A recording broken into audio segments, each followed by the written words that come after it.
Easy people, welcome back to my channel at Big Steve MCFC. And as you can see, I'm not in the studio. I'm not at home. I'm at Stamford Bridge, home of Chelsea. I've been here for 2 days. Todd Bowley has already offered me a 10-year contract. I've turned it down. I said my heart lies with Manchester City. I'm a boyhood fan of the club. And I won't be coming to Chelsea because I've had a sneak peek in the Chelsea gym this morning. And it's a 2-hour wait to get on the treadmill. There's that many players there. So, yeah, I'm at Chelsea. I've been working down in London this week. Did a couple of days at Stratford for the West Ham game. Yesterday, I did the watch-along in the studio, Manchester United and Liverpool. And then tomorrow, I am doing the Lad Bible again. So, yes, people. Weekend, Manchester City, West Ham, great result. Manchester City 3, West Ham 1. West Ham are a different side this season. I feel like under Moyes, they were getting a bit stagnated. I feel like the new man's come in, put his stamp on it, made some good signings. And I think West Ham fans have started this season with a little bit of belief and a little bit of optimism, not knowing what they're going to expect. On paper, for me, I thought it was going to be a really tough game. I thought West Ham at home, always a tough place to go, the Olympic Stadium. But in the end, I'll be honest, it turned out quite comfortable. The lineups came out, no real shocks, really. Grealish was making a start. Savinho was injured. Good to see Rodri on the bench. Phil Foden is still missing due to a stomach virus. Big Earl up front, who's on fire. Jeremy Doku, midfield, Kovacic, Bernardo, and De Bruyne. Back four, Akanji Diaz, Gvardiol, and Rico Lewis, the informed Rico Lewis, Edison in net. So from a City point of view, we got down there early. Good mood amongst the City fans outside the stadium. Did a little interview for City TV regarding Sven-Göran Eriksson. And like you say, we lost Sven recently. It's been a tough week for a lot of Sven-Göran Eriksson's family and stuff like that. I've seen a few interviews online. And yeah, you know, it's a sad one. You know what I mean? Sven's always been high regarded with Manchester City fans. We've always looked at Sven-Göran Eriksson as a great guy. He treated the City fans with respect. He treated the club with respect. He was working under difficult conditions with Faxing Shinawatra. And at the end of the day, he gave us a little bit of hope with the Giovanni signings and the Alano signings and things like that. We went into that season after Stuart Pearce not having a clue what to expect, but the football was totally different. We got hammered in some games. I think Chelsea hit us for 6, but we beat Man United home and away. You know what I mean? This Man United team at the time were brilliant. Tevez, Ronaldo, Rooney and that. But we went there. Benjani and Darius Vassell, and we put it on the toes. You know what I mean? So fair enough, fair enough. But listen, rest in peace, Sven. I've said it this week. Very, very sad. I can't even watch that documentary on Prime because people told me it's really, really sad. And I'm a bit of a soft ass when it comes to shit like that. So I will watch it, but I'll watch it on my own and that. But anyone's watched it, let me know in the comments what you think. Is it worth a watch, or is it going to get the tears rolling? You know what I mean? But anyway, back to the game. I thought City absolutely dominated the game. I feel like this season we're looking really, really sharp and really focused. I feel like the energy is back in the squad. I feel like last season after the treble, we looked tired early doors and we won the league really in the final stretch. But I thought we were a bit lucky last year because Arsenal was a better side. But we've come back this season. A few players have been to the Euros. A lot of them have had rest. We've had a good pre-season in the States. And we are absolutely looking fresh all across the park. Rico Lewis in this right-back role, absolutely amazing. I feel like this inverted role is suited for him. Late in the game, you've seen Kyle Walker come off the bench. But we've got to admit, Kyle Walker is probably one of the best right-backs, if not the best right-back that's ever played in the Premier League. But he is getting old. He is attracting mad problems in his private life. Last season, he was a liability in some games, you know, against the big boys like Vinicius Jr. and that. We know Kyle's got the pace and that to do it. But there's got to be a changing of the guard sometimes. There's got to be a time where we look to the future and see who's going to replace. And I feel like Rico Lewis nailing down that right back spot, this could be the season where we see Rico as number 1 and Kyle as number 2. And to be honest, the way he started Rico, you can't argue with that. You know, if Kyle wants to fight and get his place back, good luck. That's what we want as a football club. We want people to fight. But for me, I think Rico Lewis offers us a little bit more. Is he faster than Kyle? No. But technical ability-wise, in this system, coming inside and little 1-2s and link-ups and, you know, and doing the tactical things that Pep wants, I feel like Rico Lewis is better at that than Kyle. I feel like Rico's come through this modern-day academy at Manchester City where these kids are learned from a very early age to play these new roles in football, these inverted fullback roles and stuff like that. And I feel like Rico's been in and around the first team now for a couple of seasons, and he's been patient and he's been used all over the park. But this right back role for me, I think he can make it his own. He's got to stay injury free, keep his head down, keep learning, and he doesn't look out of place. Guardiola on the other side as well doesn't get a lot of mentions, but he's a fantastic player. You know, he's come in, he's doing a job at left back. Akanji and Diaz is exactly what you get on the tin. You know, solid. So the City team is looking good. And with the Kovacic factor in midfield and Bernardo, we can control the game. You know what I mean? Kevin De Bruyne is popping up all over the place like a free roll. The system looks good. As you've seen with the first goal, City took advantage of a mistake. The ball gets played into Haaland and the ball's only ending up in one way. He puts it in the bottom corner. It's 1-0. You know what I mean? He doesn't have to have 70, 75 touches. Doesn't have to run around lost courses. He just has to be ready for when that chance comes. And there's no better striker in world football at the minute than him. There's no better number 9 on the planet than him. And he took that chance well. And we were cruising them Blues. We didn't look in bad shape. We didn't look like they were going to score.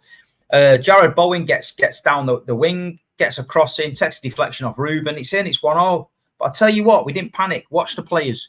Ruben just gets up, gets the ball, puts it back on the spot. Let's go again. Because we knew that was a free goal. We took it on the chin and we move. And then the second goal by Haaland, I mean, the football we were playing in around the box, Jack Grealish coming in, again, a lot more controlled on the left-hand side. He was interacting in the middle, little 1-2s, intricate 1-2s.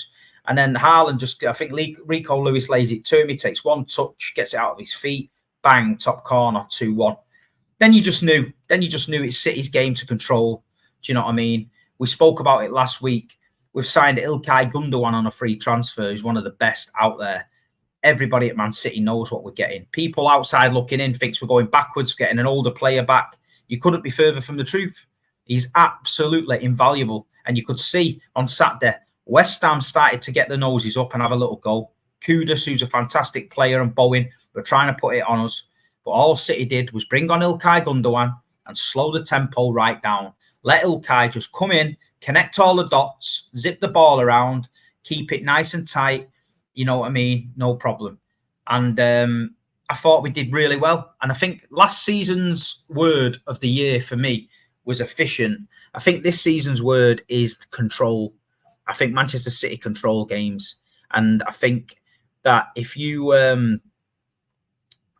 think you're getting ahead of steam and going at this Man City team, we've got a great way of stopping that and calming it down and starting off at Edison and going through the back. And other teams' fans might look at it and go, oh, City are boring. But we know what's happening. Pep's taking it slow. And when we take it slow and the other team tries to force it, we pick them off. Exactly what happened with the third goal. Nunes, who just come on, fair play to him. He bursting down the left. He sees the run of Haaland. He puts it through. Big Earl, hat-trick to get. Dinks it over the keeper. 3-1. Erling Haaland, 2 hat-tricks, 2 games. 7 goals in 3 games. The guy's a freak. He's a freak of nature. He's unbelievable. And at the end of the day, I'm so glad he's ours. I'm so glad he's ours. And all these knobheads that have tried to knock him off his game, he won't get 15 goals a season. He's a League 2 striker and all that. This kid's built different, man. He's built different. His dad's brought him up in the right way. His dad and his agent have nurtured his career all across Europe. Look at every single club he's been at. It's a goal every game, goal every 2 games or something. It's ridiculous, the record he's got. and he's come to Manchester City, and they're the right club in his career. And look what he's doing. Look what he's doing now. Do you know what I mean? And I feel like Erling's improved. I really do. I feel like he's watched his game from last season, and he realises now, if City get the ball in midfield with Rico Lewis or Kovacic or, I don't know, McAtee, there's no point in him making that run, because the likelihood of them players finding that pass is probably 20%. But as soon as Kevin De Bruyne gets it, or an Ilkay Gundogan gets it in and around that danger zone, that's when he comes to life, and he's making them runs and he's getting found. Whereas last couple of seasons, it's been a little bit frustrating from a City fan. We've seen him making these runs and nobody's finding him. But I feel like he's saving his energy now, and he's only making the run. And I feel like he's also coming a little bit deeper when he needs to, linking up the play when he needs to. And there was one part in that game, in the first half, I think it was, when they broke down the left-hand side, and Erling Haaland tracked all the way back and won it back. And that's a side of his game that you don't see. That's a side of the game that you didn't see last season. So Big Earl is definitely, in my opinion, improving. And the goals he's going to get this season are only going to get better. But the transfer window's come and gone. We have got a lot of outgoings. We've made a few quid, and we chose not to bring anyone in. A lot of City fans were disappointed with that. A lot of City fans were saying we're going to leave ourselves light. Pep said he might have made a mistake. I don't know, but he's working with a tight squad. He has got a lot of options. If Haaland is injured, we can play the false nine. He said that. You know, Bernardo and people like that can play. So I'm not overly worried. I'm not. And January, there's chance to go again. It's a couple of months down the line. We can dip in the market if we need to. But that tells you that the club is well run. It tells you that the management system are calm. We ain't going out panic buying. We ain't going out getting loans. We rely on what we've got. Nico, O'Reilly, McAtee, they've come in the squad this season. Calvert-Phillips has gone out there. Do you know what I mean? Julian's left. Cancelo has finally gone. You know, we've cleared the decks and we've got a big chunk of money waiting there. But Manchester City won't panic buy. They will wait until the right opportunity comes, and we will buy someone when we need to. And it's worked this far in this last decade, that strategy, and it'll carry on working. So them panicking about signings, don't worry about it. I know the young kids get a bit frustrated and they want signings and that, I get it. But for me, you know, I'd relax. And listen, just want to say that the Stair Specialists.com and .co.uk, whichever it is usually my sponsor. But I haven't got an overlay with their logo on it for a single stream. So I'm going to leave the links in the bio. So please check them out because they're helping me out. He's a good guy. And like I said, if you need a new staircase or anything like that, go and check them out. Keep it in the family, the Blues. You know what I mean? They're looking after City fans. They'll give you a discount.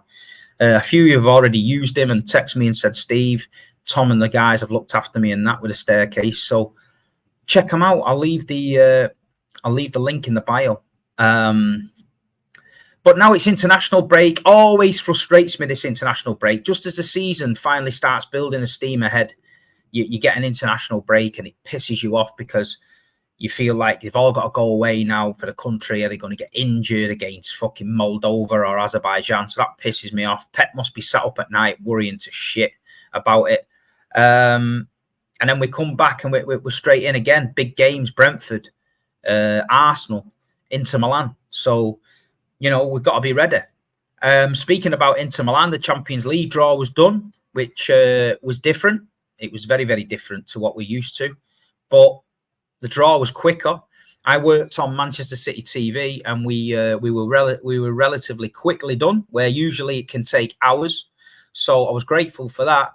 And I like the way it's structured and in this league format now. It makes me think that teams that are struggling, instead of throwing the towel in the last two group games and thinking, you know what, we've got now to play for. So you end up beating teams 4 and 5-0. I feel like because they're in the league, there's points to be played for. These teams are going to keep fighting. So whether that's going to make it interesting, I don't know. I feel like we're going to get a few shock results. I just got that feeling. But new away day, Bratislava. You know what I mean? Happy with that. I've booked it. So I'm going to Bratislava. Lisbon's a great away day. Went there last time. We won 5-0. So I'll be going there. Juventus, I might have a bit of that. In fact, I'm going to go to them all, I think. I'm going to go to them all. She doesn't know that yet, but I am. You know what I mean? I'm thinking, whatever. I fancy it. But it's a new format, Blues. It's exciting. Paris Saint-Germain away. Juventus away. Bratislava, Lisbon. Why not? Club Brugge we played before. Inter Milan, Istanbul finalists. We're going to get them at home. That's going to be a big game. So, yeah, why not? Let's look forward to it. Let's see what we can do. And hopefully this year we can get there. Because I feel like last year, the Real Madrid game, we were so unlucky. But I feel this year we can do it. So I'm looking forward to it. Other than that, I've been on the Big Six Show again. For them of you that don't know or don't follow me, please subscribe to @TheBig6Show. I am on there now, regular. There's a show tonight at 9 p.m. Log on. We did the Big Six watch along yesterday. Man United, Liverpool. It was hilarious because I was sat there so happy. With points are in the bag. I'm watching Man United and Liverpool go at it. United was shit. They were awful. They were poor. And the best bit of it was Virgil van Dijk fouling Bruno, yeah, and then tickling the back of his neck like a little baby that fell off a bike. Now, I said it on the Big Six watch along. That was sexual assault. Van Dijk sexually assaulted Man United's captain at Old Trafford in front of 60, 70,000 people. It was a violation. Now, could you imagine tickling Roy Keane on the back of the neck and see what he would do after that? Imagine tickling Vincent Kompany on the back of the neck, thinking you're getting away with that. But this little Bruno, he got tickled, he got brought up, he had to get his big boy pants on, carry on playing. But Liverpool yesterday, they were controlled. That was an efficient performance. They did what they needed to do. If you go gung-ho against Man United and try and flatten them early, they're going to catch on the counter-attack because that's what they're relying on. If you're patient and build up from the back slow and let them make mistakes in midfield and capitalise, you'll flatten them. And there's big problems over there, mark my words, big problems. And I'm going to tell you something now. I can't fucking wait. I can't wait because it's just all going to implode. We've got Ineos. We've got Omar Barada. We've got Jason Wilcox. Who gives a flying fuck? Nobody's asked me. You know what I mean? It's the new era. A star is born. It's the Ineos era. Well, I'll tell you something, yeah? Fuck all's changed. Fuck all has changed. You look absolutely shambolic. And the longer you persevere with this guy, it's the better for us. That's all I'm going to say. There's mad things popping up on my computer here. Just let me do it. I'm in this hotel with dodgy Wi-Fi. So if it's in and out, I apologise. But anyway, enough of them stinkies. You know what I mean? The swamp dwellers. We're going to deal with them soon. Don't worry about that. We'll deal with them soon. There'll be lots of laughs this season with them. But yeah, log on the Big Six. Check it out. My own channel on here. Please hit the like button. Please subscribe. The subscribers are going up nice. I am trying to do more content. I really, really appreciate it. I'm so busy at the minute. I'm getting around and I'm doing things. But all we need to know is, Blues, that Manchester City look in good shape. There's no need for us to panic.